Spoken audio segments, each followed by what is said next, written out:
Then I hope कि आपने जो है टेक्स्ट बुक ओपन कर लिया होगा. I will read here. The computers that we use today are entirely different from those used earlier. There have been a lot of developments that laid the foundation of present day computers. This chapter discusses various calculating devices used in earlier days and the evolution of computers through different generations. It also discusses different types of computers, their characteristics, and the three important components of a computer system, namely the computer memory, the microprocessor, and motherboard. So today we will learn. First is early calculating devices. जैसा कि मैंने आपको introduction में वो चीज़ clear कर दी है. Okay, अब यहाँ पर मैं वर्ड टू वर्ड रीड करूँगा और सेंटेंस पूरा आपको जो है एक्सप्लेन भी कर दिया होगा. To have a better understanding of the modern computer, let us explore some of the calculating devices that were used earlier. हमको जो है आज का जो मॉडर्न कंप्यूटर है उसका हमको नॉलेज है और हमने उसकी प्रैक्टिस भी अच्छी की है. बट वो क्या बोल रहा है कि अर्लियर मीन्स पहले, बहुत पहले जो है उसका यूज़, किसका यूज़, कैलकुलेटर और मॉडर्न कैलकुलेटर और अर्लियर कैलकुलेटर. अभी का कैलकुलेटर जो है या कैलकुलेशन और पहले के कैलकुलेशन में क्या डिफरेंट था. पहले कैलकुलेशन करने के लिए जो है कौन कौन से थिंग का यूज किया जाता था. सो फर्स्ट इज एबेकस दिख रहा है आपको. ओके, देखेंगे यहाँ पे पिक्चर्स भी दिए आपको. और हमने ये नर्सरी, जूनियर, सीनियर के अंदर भी हम और फर्स्ट सेकंड स्टैंडर्ड में भी ये चीज़ हमने इसकी बारे में समझा है. एबेकस देखेंगे, abundant beads addition and calculation utility system. Okay, abacus का क्या है, फुल फॉर्म क्या है, abundant beads addition and calculation utility. Abacus का full form is considered to be the first calculating device.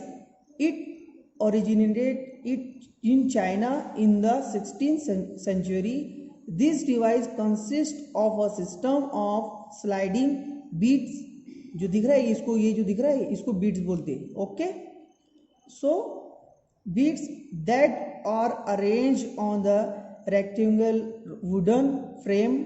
ये जो दिख रही है वुड मीन्स लकड़ी. तो लकड़ी का ये जो है ये फ्रेम बनाया गया हुआ रेक्टेंगल शेप के अंदर. कौन से शेप में, रेक्टेंगल शेप के अंदर ये बनाया गया है. Okay, frame. Counting is done by moving the beads on the abacus. इसमें क्या था, मूव मीन्स उसको प्लेस हिलाना या उसको एक प्लेस को, मतलब अभी देखो यहाँ पर दिख रहा है ये बीट्स. आप क्या करेंगे, जब एडिशन करेंगे आपको ऊपर ले आना है तो उसको हम क्या करेंगे, मूव करना, मतलब एक प्लेस से दूसरी, एक जगह से दूसरी जगह उसको क्या करना है, लेके आना. ओके, सो उसको मूविंग बोलते हैं. Then moving the beads on the abacus. It can be use for performing basic arithmetic operations such as addition and subtraction. Addition and subtraction के लिए जो अर्लियर डिवाइस का यूज किया जाता था वो क्या था, पहले फर्स्ट एबेकस. ओके, और एबेकस जो होता था उसके अंदर ये जो बीट्स होती थी वो किसकी बनी होती थी, वुडन. ओके, और वो कौन से शेप में होती थी, रेक्टेंगल शेप में. देन एडिशन और सब्सट्रैक्शन के लिए इसका यूज किया जाता था. देन उसके बाद आता है नेपियर बोन्स. जॉन नेपियर इसके नाम के ऊपर से रखा गया, Napier bones.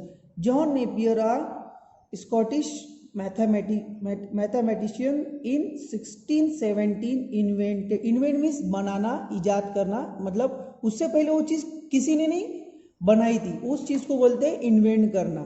Okay, invent a system of calculation using strips of ivory bones known as Napier bones. Bone means हड्डी, आपको पता है. सो क्या करते हैं, बोन्स की जो है से देखो आपको यहाँ पे स्लाइड दिख रही है. ओके, सो ये स्लाइड को क्या है, इसके अंदर देखो ये आपको ये जो दिख रहा है यहाँ पर ये सारे ओ तो इसको ये बोन से बने हुए हैं। ओके, देन क्या बोल रहा है, ईच बोन, ईच मीन्स हर एक, single, each bone had 4 faces with numbers painted on them. मतलब हर बोन्स क्या है वो, उसको क्या किया गया है, पेंट मीन्स ऑलरेडी वहाँ पे पेंट किया हुआ है। ओके, और क्या बोल रहा है वो, नंबर्स को पेंटेड किया गया है, और हर लाइन में कितने 4 बोन्स है, क्या दिख रहा है यहाँ पे आपको। Then this bones were use for performing multiplication and division operation. ये किसके लिए यूज किया जाता था, मल्टीप्लिकेशन एंड डिवीजन। ओके, समझ में आ रहा। देन उसके बाद आता है पेस्केलिन। पेस्केलिन मीन्स दिख रहा है पे, पेस्केलिन जो है ये नेम है Blaise Pascal, a French mathematician in 1642। Students देखेंगे यहाँ पर जो है 16th सेंचुरी, 1617, देन उसके बाद 1642 मीन्स इसमें क्या होते आ रहा है, अपडेट होते आ रहा है। जैसे मैंने आपको एग्जांपल दिया था ना लेटर्स की, मोबाइल की मैंने आपको एग्जांपल दिया। सो वही है, मैंने एग्जांपल देने का मेरा रीज़न वही था, ताकि आपको जब मैं एक्सप्लेन करूँ तो आपको बेटर अंडरस्टैंड हो। ओके, सो क्या बोल रहे हैं, मैं फिर से रीड कर रहा हूँ यहाँ से। Blaise Pascal, a French mathematician in 1642 invented a numerical wheel calculator known as the Pascaline. Okay, ये जो दिख रहा है आपको ये पिक्चर, इसमें क्या होता था, व्हील होता था। क्या होता था, व्हील दिख रहा है आपको, ये व्हील चार्ट दिख रहा है आपको। Then it was the first machine like calculator which could perform addition and subtraction faster than the abacus. क्या बोल रहा है वो, जब उसको इन्वेंट किया गया, बनाया गया, सो वो किसके लिए यूज होता था, एडिशन एंड सब्सट्रैक्शन, और वो किससे फास्ट वर्क करता था, एबेकस। समझ में आ रहा। देन द मेन ड्रॉबैक, इसका सबसे बड़ा जो नुकसान, जो इसकी सबसे बड़ी कमजोरी थी, ड्रॉबैक था इसकी। सो क्या drawback of the Pascaline was that it was not an automatic machine. ये मशीन नहीं थी।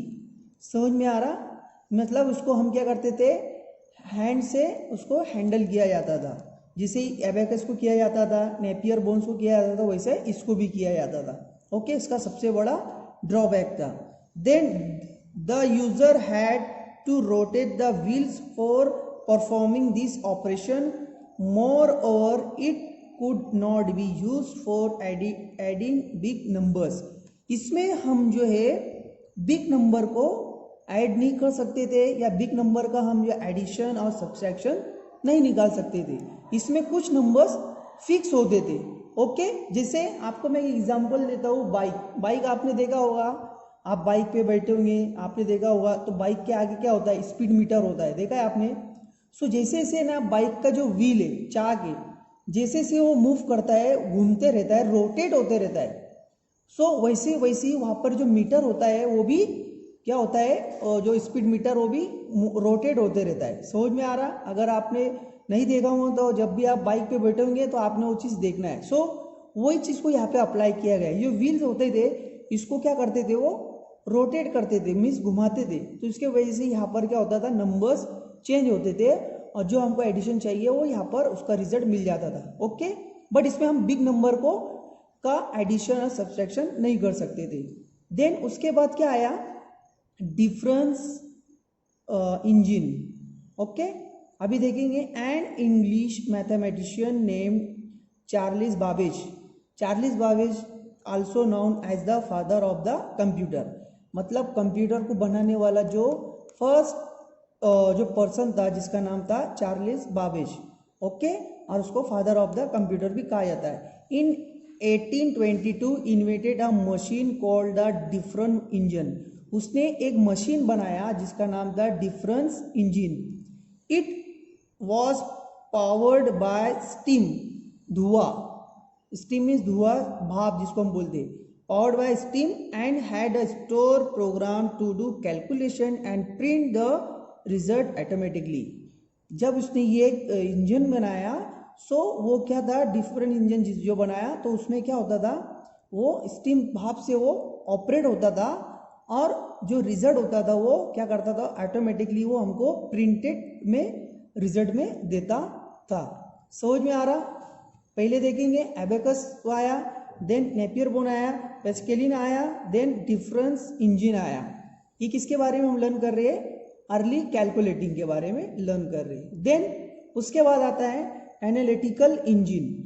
एनालिटिकल इंजन में क्या है, Charles Babbage began to work, वापस उसने इसके ऊपर काम किया on the first general purpose computer in 1833 which he name analytical engine. वापस से उसने उसके ऊपर वर्क किया, पहला डिफरेंस इंजन बनाया, देन उस पर उसने वापस उसको मॉडिफाई किया, उसमें उसने इम्प्रूवमेंट किया।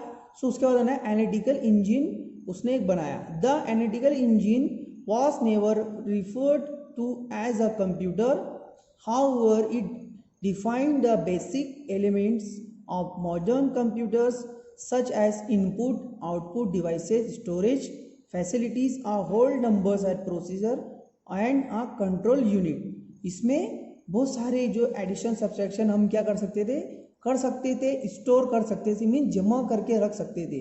ओके, और उसको उसके ऊपर वो प्रोसेस भी होता था और उसको हम कंट्रोल भी कर सकते थे। समझ में आ रहा? देन उसके बाद आता है मार्क आई, देखेंगे एंड देखेंगे यहाँ पे जो जो नेम्स दिए उसके पिक्चर्स भी दिए। ओके, एनालिटिकल इंजन का पिक्चर दिख रहा है आपको, आप नेट के ऊपर भी ये सारे चीज को सर्च कर सकते हो। सेकेंड उसके बाद आता है mark I, an American mathematician Harvard icon of Harvard university developed Mark I in 1944. It used electricity for performing some of its tasks. The main drawback of this machine was its huge size and complex design. The machine was more than 50 feet long and 8 feet high and weighed nearly 5 ton. क्या बोल रहे हैं? जब उसने ये electronic machine जब ये बनाया कैलकुलेशन का, सो उसका सबसे बड़ा ड्रॉबैक क्या था कि उसको हम एक जगह से दूसरी जगह मूव नहीं कर सकते थे, या उसको हम कैरी नहीं कर सकते थे, या उसको हम लिया नहीं सकते थे।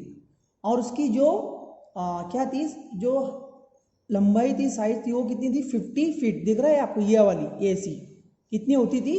50 फीट। और उसके बाद 8 फीट हाई, ये जो ऊंचाई उसकी कितनी होती थी? 8 फीट होती थी। और वेट कितना होता था? 5 टन।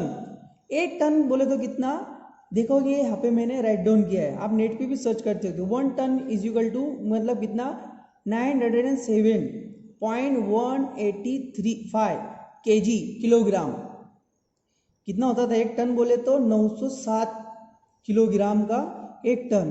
तो क्या बोल रहा है कि उसका वेट कितना होता था? 5 टन। तो उसको अगर हम 5 से मल्टीप्लाई करेंगे तो कितना होता है? 4535 उसका क्या होता था? केजी, किलोग्राम होता था, मतलब 4535 उसका वेट होता था।